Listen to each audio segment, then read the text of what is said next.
9 नवंबर 2019 को supreme court के आदेश के बाद राम जन्मभूमि विवाद से जुड़ी हुई सारी की सारी जमीन हिंदू पक्ष को मिल जाती है, जिस पर भव्य राम मंदिर का निर्माण किया गया है। लेकिन क्या आपको पता है कि एक समय ऐसा भी था जब इलाहाबाद हाईकोर्ट ने हिंदू पक्ष को पूरी जमीन न देते हुए अयोध्या में विवादित परिसर को 3 हिस्सों में बांट दिया था। चलिए जानते हैं पूरी कहानी इस वीडियो में। बाबर इंडिया में कब्जा करने के 2 साल बाद अपने कमांडर मीर बाकी को बुलाता है और अयोध्या में मस्जिद बनाने का आदेश देता है। इसके बाद साल 1528 में मीर बाकी ने अयोध्या में मस्जिद बनवाई, लेकिन यहाँ के जो लोकल लोग हैं उनका मानना था कि इस मस्जिद को मंदिर तोड़कर बनवाया गया है। इसी के चलते साल 1853 से 1859 में हिंदू और मुस्लिम्स के बीच में दंगा होता है। इसी को रोकने के लिए ब्रिटिश गवर्नमेंट इस पूरे डिस्प्यूटेड एरिया को 2 भागों में डिवाइड कर देती है, जिसमें अंदर का एरिया मुसलमानों को और बाहर का एरिया हिंदूज को देकर इस एरिया की फेंसिंग करवा देते हैं। आजादी के बाद 22 दिसंबर साल 1949 को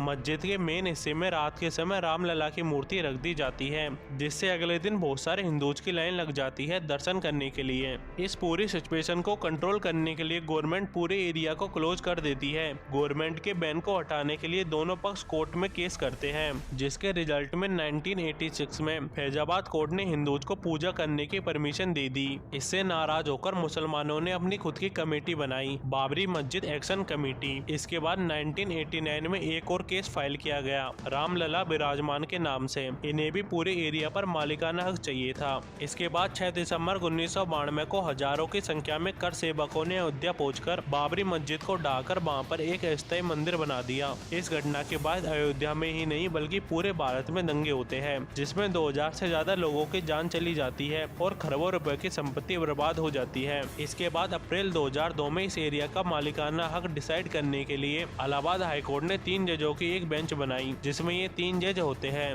justice Sudhir Agarwal, justice S U Khan और जस्टिस डीबी शर्मा। केस की सुनवाई के लिए हाईकोर्ट एक बहुत बड़ा फैसला लेती है और आर्कियोलॉजिकल सर्वे ऑफ इंडिया यानी ASI को खुदाई की परमिशन दे देती है। तो 12 मार्च 2003 को ASI की टीम सर्वे स्टार्ट करती है, जिसमें पहले GPR सर्वे किया जाता है, जिसमें बिना कोई गड्ढा खोदे इलेक्ट्रोमैग्नेटिक वेव भेजी जाती है, जिससे पता चलता है कि जमीन के अंदर कुछ है या नहीं। लेकिन जब GPR सर्वे किया गया तो वहाँ इतनी चीजें आई कि उस जगह 6 महीने तक लगातार खुदाई चलती रही। जिसके बाद ASI की रिपोर्ट आती है, जिसमें पहली बात ये बताई जाती है कि बाबरी मस्जिद के नीचे एक स्ट्रक्चर मिला है जो नॉन इस्लामिक है।